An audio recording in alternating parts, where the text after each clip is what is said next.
السلام علیکم ورحمۃ اللہ وبرکاتہ۔ سیرت النبی صلی اللہ علیہ وسلم کا جو سلسلہ چل رہا تھا اس کا اگلا حصہ پیش خدمت ہے۔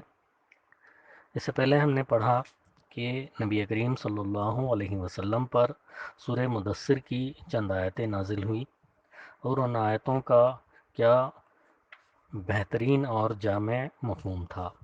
اب اس کے آگے نبی کریم صلی اللہ علیہ وسلم کو اس عظیم و جلیل کام کے لیے اٹھنے اور نیند کی چادر پوشی سے نکل کر جد و جہد اور سعی و مشقت کے میدان میں آنے کے لیے کہا گیا۔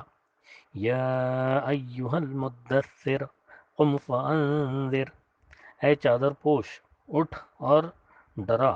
گویا یہ کہا جا رہا ہے کہ جسے اپنے لیے جینا ہے وہ تو راحت کی زندگی گزار سکتا ہے، لیکن آپ صلی اللہ علیہ وسلم جو اس زبردست کام کو، اس زبردست مشن کو اٹھانے والے ہیں، تو آپ صلی اللہ علیہ وسلم کو نیند سے کیا تعلق، آپ صلی اللہ علیہ وسلم کو راحت سے کیا سروکار، آپ صلی اللہ علیہ وسلم کو پرسکون زندگی سے کیا نسبت، راحت بخش ساز و سامان سے کیا واسطہ۔ آپ صلی اللہ علیہ وسلم اٹھ جائیے اس کار عظیم کے لیے جو آپ صلی اللہ علیہ وسلم کا منتظر ہے۔ اس بار گراں کے لیے آپ صلی اللہ علیہ وسلم کی خاطر تیار ہے۔ اٹھ جائیے، جد و جہد و مشقت کے لیے، تکان اور محنت کے لیے اٹھ جائیے کہ اب نیند اور راحت کا وقت گزر چکا، اب آج سے پہم بیداری ہے اور طویل و پر مشقت جد و جہد ہے۔ اٹھ جائیے اور اس کام کے لیے مستعد اور تیار ہو جائیے۔ یہ بڑا عظیم اور پرہیبت کلمہ ہے۔ اس نے نبی کریم صلی اللہ علیہ وسلم کو پرسکون گھر سے نکال کر ایک ایسے سمندر میں لا کھڑا کر دیا کہ وہ لوگوں کے ضمیر اور زندگی کے حقائق کی کشاکش کے درمیان تھا۔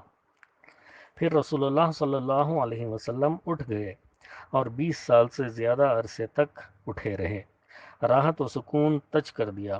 زندگی اپنے لیے اور اہل عیال کے لیے نہ رہی۔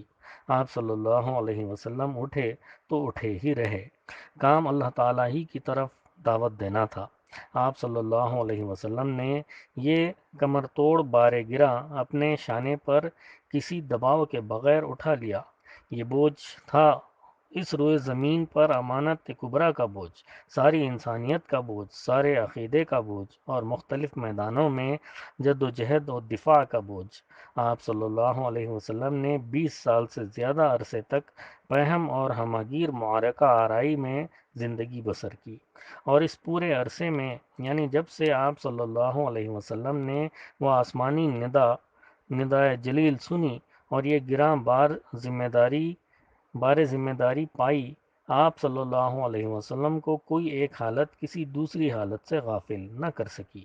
اللہ تعالیٰ آپ صلی اللہ علیہ وسلم کو ہماری طرف سے اور ساری انسانیت کی طرف سے بہترین جزا عطا فرمائے، آمین ثم آمین۔ اگلے صفحات میں رسول اللہ صلی اللہ علیہ وسلم کے اسی طویل اور پرمشقت جد و جہد کا ایک مختصر سا خاکہ پیش کیا جائے گا۔ ہم نبی کریم صلی اللہ علیہ وسلم کی پیغمبرانہ زندگی کو 2 حصوں میں تقسیم کر سکتے ہیں جو ایک دوسرے سے مکمل طور پر نمایاں اور ممتاز تھے۔ وہ دونوں حصے یہ ہیں: پہلی مکی زندگی جو تقریباً 13 سال تھی، اور دوسری مدنی زندگی جو 10 سال تھی۔ پھر ان میں سے ہر حصہ کئی مرحلوں پر مشتمل ہے، اور یہ مرحلے بھی اپنی خصوصیات کے اعتبار سے ایک دوسرے سے مختلف اور ممتاز ہیں۔ اس کا اندازہ آپ صلی اللہ علیہ وسلم کی پیغمبرانہ زندگی کے دونوں حصوں میں پیش آنے والے مختلف حالات کا گہرائی سے جائزہ لینے کے بعد سمجھا جا سکتا ہے۔ مکی زندگی 3 مرحلوں پر مشتمل تھی۔ پس پردہ دعوت کا مرحلہ 3 برس، اہل مکہ میں کھلم کھلا دعوت و تبلیغ کا مرحلہ 4 سال نبوت کے آغاز سے 10ویں سال کے اواخر تک، مکہ کے باہر اسلام کی دعوت کی مقبولیت اور پھیلاؤ کا مرحلہ 10ویں سال نبوت کے اواخر سے ہجرت مدینہ تک۔ مدنی زندگی کے مراحل کی تفصیل اپنی جگہ آ رہی ہے۔ پہلا مرحلہ، کاوش تبلیغ، خفیہ دعوت کے 3 سال۔ یہ معلوم ہے کہ مکہ دین عرب کا مرکز تھا، یہاں کعبہ کے پاسبان بھی تھے اور ان بتوں کے نگہبان بھی جنہیں پورا عرب تقدیس کی نظر سے دیکھتا تھا۔ بس اسی لیے کسی دور افتادہ مقام کی بنسبت مکہ میں مقصد اصلاح تک رسائی ذرا زیادہ دشوار تھی۔ یہاں ایسی عزیمت درکار تھی جسے مصائب و مشکلات کے جھٹکے اپنی جگہ سے نہ ہلا سکیں۔ اس کیفیت کے پیش نظر حکمت کا تقاضا تھا کہ پہل دعوت و تبلیغ کا کام پس پردہ انجام دیا جائے، تاکہ اہل مکہ کے سامنے اچانک ایک ہیجان خیز صورتحال نہ آ جائے۔ اولین راہوران اسلام۔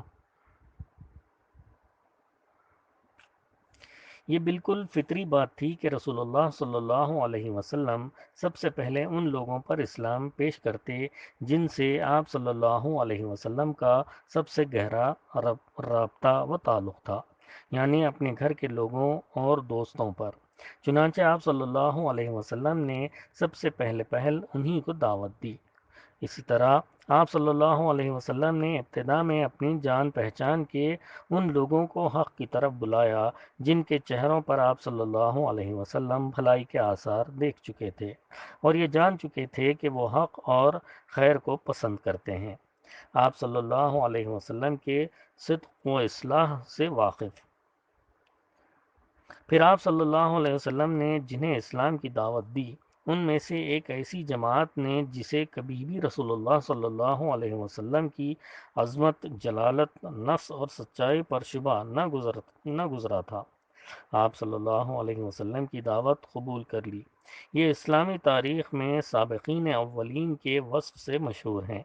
ان میں سر فہرست آپ صلی اللہ علیہ وسلم کی بیوی ام المومنین خدیجہ رضی اللہ عنہا، آپ صلی اللہ علیہ وسلم کے آزاد کردہ غلام زید بن حارثہ رضی اللہ عنہ، آپ صلی اللہ علیہ وسلم کے چچیرے بھائی علی رضی اللہ عنہ جو بھی آپ صلی اللہ علیہ وسلم کے زیر کفالت بچے تھے، اور آپ صلی اللہ علیہ وسلم کے یار غار ابو بکر صدیق رضی اللہ عنہم۔ یہ سب کے سب پہلے ہی دن مسلمان ہو گئے۔ اس کے بعد ابو بکر صدیق رضی اللہ عنہ اسلام کی تبلیغ میں سرگرم ہو گئے۔ وہ بڑے ہر دل عزیز، نرم خو، پسندیدہ خصال کے حامل، با اخلاق اور دریا دل تھے۔ ان کے پاس ان کی مروت اور دور اندیشی، تجارت اور حسن صحبت کی وجہ سے لوگوں کی آمد و رفت لگی رہتی تھی۔ چنانچہ انہوں نے اپنے پاس آنے جانے والوں اور اٹھنے بیٹھنے والوں میں سے جس کو قابل اعتماد پایا اسے اب اسلام کی دعوت دینی شروع کر دی۔ ان کی کوشش سے عثمان رضی اللہ عنہ، زبیر رضی اللہ عنہ، عبد الرحمن بن عوف رضی اللہ عنہ، سعد بن ابی وقاص رضی اللہ عنہ، طلحہ بن عبید رضی اللہ عنہ مسلمان ہوئے۔ یہ بزرگان اسلام کا ہر اول دستہ تھے۔ انشاءاللہ تعالی اس کے بعد اگلی نشست میں بیان کیا جائے گا۔ اللہ تعالی ہم سب کو نبی کریم صلی اللہ علیہ وسلم سے جیسی محبت کرنی چاہیے ویسی محبت کرنے والا بنائے، اور نبی کریم صلی اللہ علیہ وسلم کی پیروی میں اپنی زندگی گزارنے والا بنائے۔ آمین ثم آمین، وآخر الدعوانا ان الحمد للہ رب العالمین۔